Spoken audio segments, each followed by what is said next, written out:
Well, good morning again from Moto Meditations, stuff I think about while I'm riding. And now I'm thinking about agility. You say, well, why in the world are you riding around on a motorcycle thinking about agility? Well, we talk about agility a lot at Hallmark University because it's one of our character traits that we try to help our students develop and also ourselves in the process. And it's a very important topic. So I want to talk a little bit about that this morning and maybe why we should work on developing agility. If you look it up in the dictionary, you'll find the definition, one of the first definitions will be have to do with physical agility, the ability to move nimbly and easily. So if you think about a gymnast on a balance bar, is certainly a very agile, graceful person, able to shift positions and do flips, and they're very agile. But there's also another component to agility that we can look at as mental agility, the ability to do the same thing in our minds, which may be more important than physical agility. So here's one good way to think about that. You think about a line, just a simple line. Or if you want a physical metaphor, you could think about that balance beam that the gymnast works on. And at the far left side of that line is an arrow that points up in the air, and on the far left side, or far right side, is a line that points down. So you got two arrows. You got one on the left pointing up and one on the right pointing down. And that represents a concept that we like to talk about a lot, above the line or below the line. And above the line or below the line represents our attitude or way of being in any moment. So if we're below the line, our way of being is generally represented by three characteristics. One is that we're closed. Two is that we are defensive.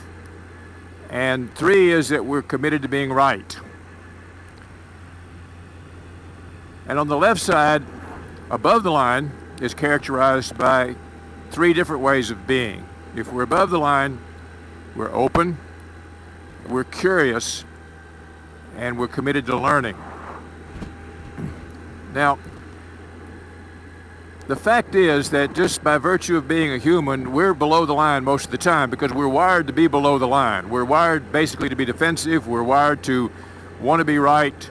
And many times we're closed and we're not really receptive to new ideas that contradict what we already believe. And we're faced with that many, many times during our day. You've probably had situations where you've been in an argument or a discussion, or you had to deal with someone who was deeply below the line. They were not interested in what you had to say. They were totally closed. They had their beliefs firmly baked in. They were not interested in anything other than their sometimes almost insane desire to be right. And it's a conversation that generally gets nowhere, and it can be very, very unpleasant. And if we're honest with ourselves, we would have to admit that many times we're below the line a lot. When we're above the line, though, we tend to embrace new ideas, and we're curious. We're curious about the world. We're curious about what's going on inside of us. Even when our own feelings pop up, if we get angry at somebody, below the line response is to look for everything that convinces us that we're right and that person is wrong. But if we're above the line, we're curious. Why am I feeling this way? What is it about me that's causing me to be angry?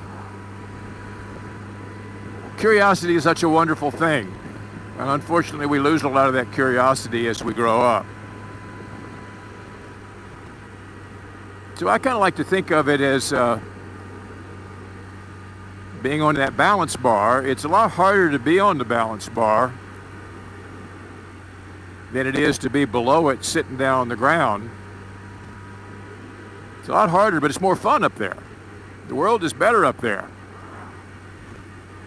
So agility is simply the ability to recognize when we're below the line and to be nimble and agile enough in our thinking to shift, to make that shift above the line. And it is a choice, and we can do it. And once we do it, we find out that it's such a better place to be. It makes it so much easier to get along with other people, and it sure does help us learn. So we try to help our students and our staff at Hallmark University constantly work on agility, because we all live in a world where things are constantly changing so fast. Sometimes we don't agree with those changes. Sometimes we don't understand those changes.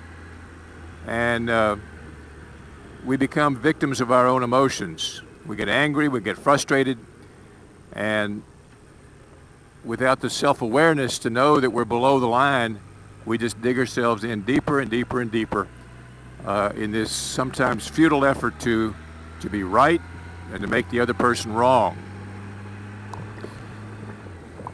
So I would encourage you to work on developing agility. Develop that mental agility to make that shift so that you can continue to move forward in your life and to be happy. Because that's what it's all about, isn't it? Just to be happy. And as Abraham Lincoln said, most folks are about as happy as they make up their minds to be. And I don't know about you, but I've made up my mind that I want to be happy. And my happiness is my choice. And I'm not going to give that choice over to somebody else. Now, I hope this has been interesting to you. I hope it makes you think about something. And until the next time, thank you for listening.